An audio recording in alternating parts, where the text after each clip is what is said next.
So here we are at part two of the big Super Bowl of earnings reports, the Tesla earnings reports.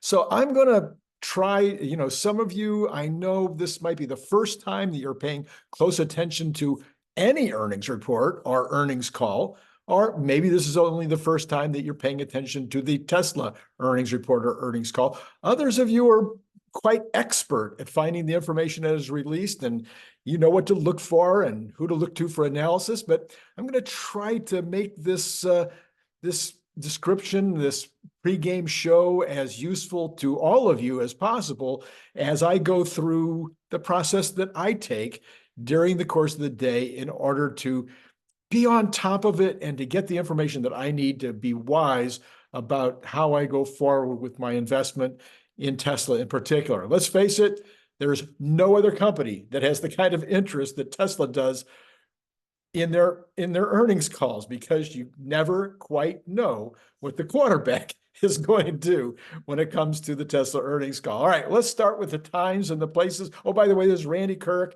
Please hit like, subscribe, notify. The reason you want to hit notify is because after the earnings call, Larry Goldberg and I will be taking it apart. You can't find a better team to do this. Larry owned a very large company. I owned a decent sized company, maybe large to you, 100 employees, over 5 million in sales in plastics manufacturing. Both of us know how to read a financial statement really, really, really well, because Larry is even involved in putting together investment. He invests in small enterprises at the early stages. And so he's an expert in reading financial statements and understanding what they mean. And I also consider myself to be pretty good at it too. I've written one book on small business accounting, so maybe I know a little bit about what I'm talking about as well. All right, let's go into what's going to happen today. Let's start with the times and the places.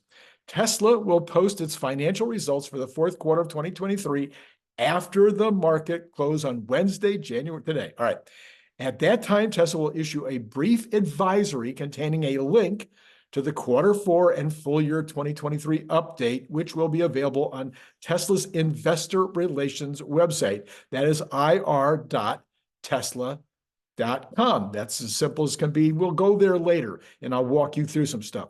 Tesla management will hold a live question and answer webcast that will begin at 4:30 Central Time, which is 5:30 Eastern Time, to discuss the company's financial and business results and outlook, some of which will just be reading off the deck that you and I will take a look at, or that you will be able to look at about 15 minutes past 1 California time, 4:30 Eastern Time later today. So what I usually do is I usually keep the CNBC website open on either my laptop or my phone, and I just wait for that red banner at the top of the page that announces that the numbers are out. I might quickly go in and see what CNBC is saying. What, of course, they'll be saying is just really the basics, because they're doing the same as you and me. They haven't had a chance to really look at the details yet, but sometimes I like to get the headline numbers from CNBC before I go to the investor relations page. Once they report that the numbers are out, then that investor relations page becomes available. This is generally going to be no earlier than about 4:10 for East, 1:10 California. And sometimes it goes almost to 1:30. It just depends on when Tesla gets around to putting it out. Now, in order to really play the game, you might want to have your pregame stats lined up. So here are some of those pregame stats if you want to write them down. Investopedia has the consensus at 78 cents, which is really high compared to other consensus reports that I'm seeing. They're looking at 25.88 billion in sales and earnings at 2.23 billion. See, Yahoo, they're showing a low estimate of 59 cents and a high estimate of 92 cents. That's the broadest range I've seen, with the average at 0.74 cents. Meanwhile, Yahoo also has the sales with a low estimate of 23.7 to a high of 27.4, with the average being 25.6. Now then, Gary Black, he pulled together some estimates himself, and he says that for those keeping track, his personal numbers are auto gross margins at 16. That's X these credits, taking those out of the picture, 16.1, where Wall Street has got it at 16.7. This is where I'm definitely expecting a beat. So let's call it 17 and a half. I don't really care just as long as it's a beat. And I think it will be a beat. And then the adjusted EPS, according to Gary, will be 73 cents. And he's agreeing that Wall Street in general is saying 74 cents. Now, there's some Tesla. The investor relations compiled fourth quarter consensus estimates, and they're saying it's 73 cents. Now, what the mainstream media is going to do is they're going to take the worst case scenario. So they'll probably take the 78 cents. If they don't beat 78, then it's a miss. We'll find out what happens. My best guess is they will really be keying in on the 74 because that is the so-called Wall Street consensus, whereas the 73 cents consensus is what the Tesla folks, it's their compiled consensus, but it's equal to the same as Bloomberg's. All right, then we've got the delivery consensus at 2.1. Well, we know that. We know how many they deliver. Oh, this is for next year. So this is the projected estimate in terms of what the guidance will be.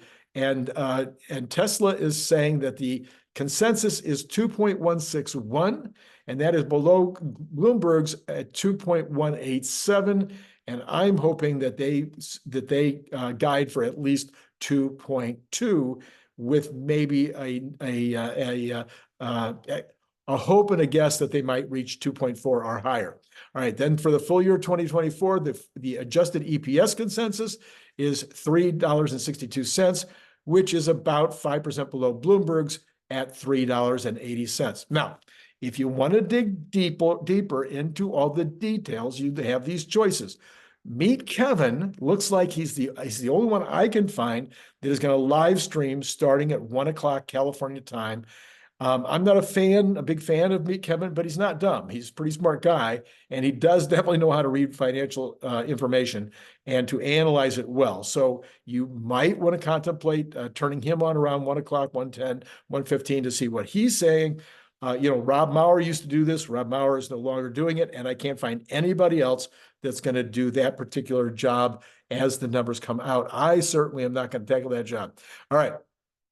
Then, of course, you can go to ir.tesla.com and you'll find a downloadable copy of the entire profit and loss and the balance sheet. And now you can do your own deep analysis. And in a minute, we'll look at that. Okay. But you just hang in there. We'll go there in a few minutes, actually. Larry and I will do some of that when we report at 5 o'clock California time.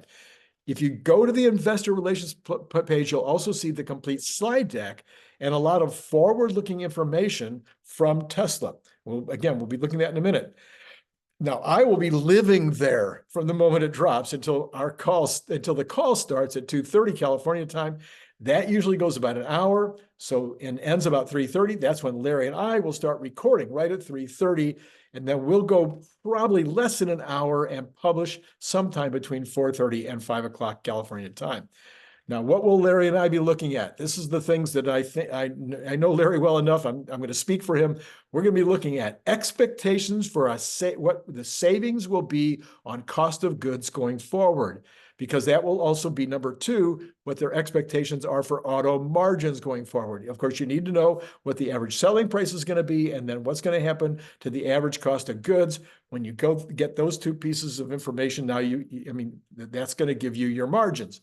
So cost of goods dropping, of course, anything they can give us in terms of color with regard to the battery prices going down, other component costs going down in terms of raw materials, and then, of course, savings that they might get from the ramps continuing upward and from things that they're doing internally to reduce costs. And generally speaking, they have all that information. Now, how much of it they're going to give us, how much they're going to be confident of these things, that's the big question. Number three, we're going to be looking at a range of probable auto production. I just mentioned that a minute ago. I'm hoping for at least 2.2 as their minimum. Last year they said it was 1.8 minimum. Hopefully it's at least 2.2 minimum, and maybe with a So aspirational number at 2.4 or maybe higher, that would be perfect. Larry is predicting 2.4. I'm predicting 2.35, although my number is still fluid. I haven't made my final decision. Then we've got energy storage, total sales and margins. They will show these numbers. These numbers will be in the slide deck. And the question is, how do those turn out for the fourth quarter? And will they give us some guidance on the increases they're expecting in energy sales and margins going forward? Are they looking at 50% per year? Are they looking at 100% a year? Last year they did give us a little bit of guidance with anticipation of those numbers going much faster than automotive numbers. Number 6 will be the service profit increase. We'll be looking for that, and that will be in the slide deck. That'll be something that we're going to be very concerned about. I'm going to be looking, I'm not sure, Larry, I'm going to be looking for anything about solar. It'll show solar deployment, and we'll see whether there's an increase in solar deployment, but I'm looking for more color on that in the slide deck. Are they going to be putting any emphasis on solar in 2024? Number 8, we'll be looking for the current R&D expense and the expected R&D increases, decreases. Is it going up? Is it going down? Is it sticking around that 9 billion level? That will be something I know Larry's going to be looking at, and I will also. Number 9, any discussion of the IRA incentives impacting the cost of goods currently and going forward. I talked about this a lot this morning. I talk about it all the time. Nobody else talks about it. If there's a 100 gigabytes of batteries produced in Austin, that's $4.5 billion. That's $1.50 a share. I mean, it really matters. So I'd like to hear them talking. I'd like something in the slide deck. I would like something that they talk about in terms of what is that impact going to be? It's massive, massive impact if they're really going to hit a gigawatt, 100 gigawatts or more. Well, even if it's half that. As I mentioned this morning, if they only hit 50 gigawatt hours this year, it's still $2.2 billion in savings. That's real money. Anyway, so let's go ahead and I'm going to share my screen and we'll take a look at how you look at the rest of this in just. Okay, so as you can see, I have come here to the page, the investor relations page. Again, that is ir.tesla.com. And you'll see exactly what it says right here. You come down here and you come to, this will now be quarter 4. They have a press release out today, which I just read to you, by the way, a few minutes ago, or part of it. But then there'll be a new notification right here. That'll be quarter 4, 2023. I'm sorry. I think it'll say quarter 4, 2023 press release, and then you see download. So you hit the download and that will give you the entire deck. Now you can go down, it'll give you the table of contents, and then you move into the summary. This is an important category. Now they're going to read almost all of this on the call. So if you're going to watch the call, you're going to just hear all of this again. They're just going to read it almost verbatim, but it'll give you their information about their profitability next year, about their cash flows, about operations. This is really, really good meat. This is meaty stuff. This is a great place to spend some time. Okay, then you'll go down into a financial summary. And so it's just going to give you the basic numbers, the total automotive revenues, energy generation, total revenues, services, other revenues, and then it'll give you the gross profit. And then it'll also give you operating expenses, income from operation, all these things, okay? So you can get a really quick glance and see where the most important numbers are, including free cash flow is down here, capital expenditures down here, and then how much cash they have. So, that's always interesting. Everybody wants to see how much cash and cash equivalents do they have. And so these are really good numbers that you can quickly look and see how they're doing. All right. Then they'll give you the financial summary notes. Okay. So where's the revenue coming from? Where's the profitability? How is it being impacted? And then cash information about cash, if there's interesting things there. Now you'll have an operational summary. So you see some unit sales of SNX production, et cetera, deliveries, lots of really good stuff where you can pick up how many locations do they have? how many supercharger stations, how many connectors total. Here's your solar deployed and your storage deployed. As I mentioned, these will be things that I will definitely be concerned about. Now you get into the vehicle capacity section where they break things down a little more. They're looking at how many can they make in California, how many in the by model. So you get an idea. Again, I believe that they now have a capacity of 3 million. I've proven this 15 different ways from Christmas, and everybody agrees with me that has any kind of, any of the people that I have on my program all say, yes, the capacity appears to be 3 million. Now, that's not all going to show up when you look at that particular screen, that particular slide in the slide deck. It'll probably show way less than 3 million, but if you, yeah, I'll be happy to go through that again, maybe with Larry, or maybe tomorrow we'll talk about why it's at 3 million now, but it's pretty straightforward. All right, now you'll have some additional information. They'll break this up. It could be completely different, but they're going to go through the stuff that really is top of mind for them right now. I would assume that they'll talk a little bit about Optimus in here somewhere. Here's the energy storage. You see, again, they've got just a single little short paragraph on solar. I'd like to see way more on that. And then services. And they'll just continue to lay this out. It's a great slide deck. It's very useful. Then if you want to, you can come down to their photos and charts. They'll obviously they will be different. And then you can go, if you want to go into the details, you can go into the unaudited statement of operations by category, line by line. You can see they actually break out the cost of revenues for each category, and that allows you to see a lot of detail and a lot of the same stuff that was in the summary, but in just greater detail. Then the balance sheet, if you're interested in where are the assets, where are the liabilities, all this is in there, all statement of cash flows, where did the cash, where did they lose cash? I mean, where did they spend cash? Where did they have, excess revenues coming in? And then reconciliation. So all the stuff, if you're into it, you get all the financial information that you could possibly want. Then lots of notes. Sometimes there are things in these notes that really, really are surprising and helpful. Anyway, that is, if you want to go check that out, then you check that out. That'll set you up. That'll prepare you for the call. And then at the call, again, some of it will be repeated, but then they're going to go into the questions and answers. We've already talked about those.